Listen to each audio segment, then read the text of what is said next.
Shifting gears a little bit, now let's talk about COVID-19. Taking a look at mask and vaccine mandates that are resurging across the entire globe. Many now wondering, should we even be afraid of Omicron? Now joining us to discuss more on that and other recent COVID news, internist at Northern Westchester Hospital, Dr. Frank Constanza. Welcome, Dr. Frank, to Wake Up America. Good morning. Thank you. Well, doctor, let's just get right into this. Now, New York State's new mandates are now in effect, with other states, with Gavin Newsom coming out and saying that their mask mandate starts today. Now, of course, other states could definitely follow. We have to do both now. Get vaccinated, but then you still have to wear a mask. You know, what is going on here? Do you believe we're going backwards with all the progress we have made recently? Yeah, I think that's a good point. I think we are going backwards a little bit. Omicron might be the best thing that ever happened for us. It's a very mild strain. There's been one death worldwide so far in Britain. All reports are that it's a very mild strain and it's very transmissible. What we might see happen is that it might spread through the population, causing natural immunity, and that might be our way out of it. That's how the Spanish flu ended. Now, that's a very, very good point that you just bring up. We're going to talk about herd immunity. Is this the perfect opportunity for herd immunity? Yes, it is. The vaccine got us part of the way there, and I think it was helpful in the beginning. And as the virus mutates, and what we're seeing now is that the Omicron actually has about 32 mutations at the spike protein, which will likely make the vaccine even less effective. So I think herd immunity is going to be our way going forward. There still does seem to be some efficacy for preventing serious illness and death in at-risk populations. But for the general population, you can still get it. You can still spread it, when you're fully vaccinated. So, yeah, herd immunity is the way to go forward. Now, I kind of want to piggyback off something you just said. Now, in a research, 79% of the new Omicron cases are from people that are fully vaccinated. Are vaccines becoming less effective with each new variant that comes along? And that's why they keep talking about the boosters or a new vaccine. What is the science behind all of this?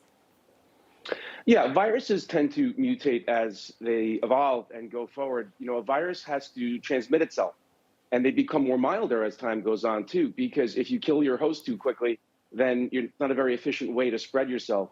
So as viruses mutate, they tend to become milder and less, they cause less severe illness to their hosts. And you're going to see an arms race between vaccines and the viruses. So we're not going to vaccinate our way out of this. We're going to see a never-ending string of booster upon booster upon booster, which might be useful to protect, as I said before, at-risk populations. But herd immunity is going to be the way going forward. Well, the only hospitalization that is being reported so far is from somebody who is fully vaxxed and boosted. Now, what angle are we missing with fighting this virus? And why do these blanket mandates just really not seem to change anything? Well, first of all, people are growing quite fatigued and tired of it. Mandates have reached their limit of getting people to comply and get vaccinated. If anybody hasn't gotten vaccinated by now, they're probably not going to. Most people have done their research. I find that any people who are hesitant at this point have done their research, and they've decided that it's not the right thing for them at this point. And they ask good questions, and they come forward and say, I don't think this is a good choice for me right now. And that goes for children as well. They are so mildly affected that we're not going to see that much more going forward. Yeah, well, let's talk about the holiday season. I mean, we are in the middle of it right now. And White House Press Secretary Jen Psaki was actually asked about the White House's position on holiday parties ahead of Christmas. I want to get your thoughts, but let's take a listen first. We're celebrating the holidays here at the White House this year through a variety of ways. First Lady received the annual arrival of the Christmas tree, of course, unveiled the holiday decorations. The President, the First Lady, the Vice President, and the Second Gentleman hosted the national tree lighting. We're also going to be hosting some holiday open houses, inviting guests to see the holiday decorations in person in the coming days. Of course, we're going to continue to implement COVID protocols, so it doesn't look exactly like it has always looked here, but we are going to continue to celebrate, to embrace the holiday season and look for ways we can do that. Well, Doctor, she certainly listed off a whole lot of things that the White House is going to be doing for the holidays. They claim they are scaling everything down. They're still going to be holding open houses for people to come in and see all the decorations. What do you think about all of this hypocrisy when just the normal U.S. citizen is being told, do not travel, don't celebrate in big parties for the holidays? What do you think of this hypocrisy? Well, I think it's classic rules for thee and not for me. I think my message to people out there is get together with your families. Treat it sort of as we do during flu season. Do we shut our lives down during flu season? Do we not get together with our families during flu season?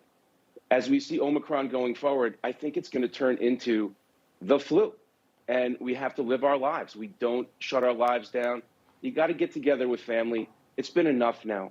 And the mental trauma and harm that's being caused by this, people haven't seen their families in years, and they're getting into arguments with their families. They're not letting people come into their house if they haven't been vaccinated. It's time to end the nonsense. It's time to end the insanity. Well, I think that a whole lot of people can echo that sentiment right there. Everybody wants to celebrate the holidays. Let's enjoy our time with our family and the holiday season. Thank you so much, Dr. Frank, for coming on. That was a whole lot of very valuable information. Thanks for having me.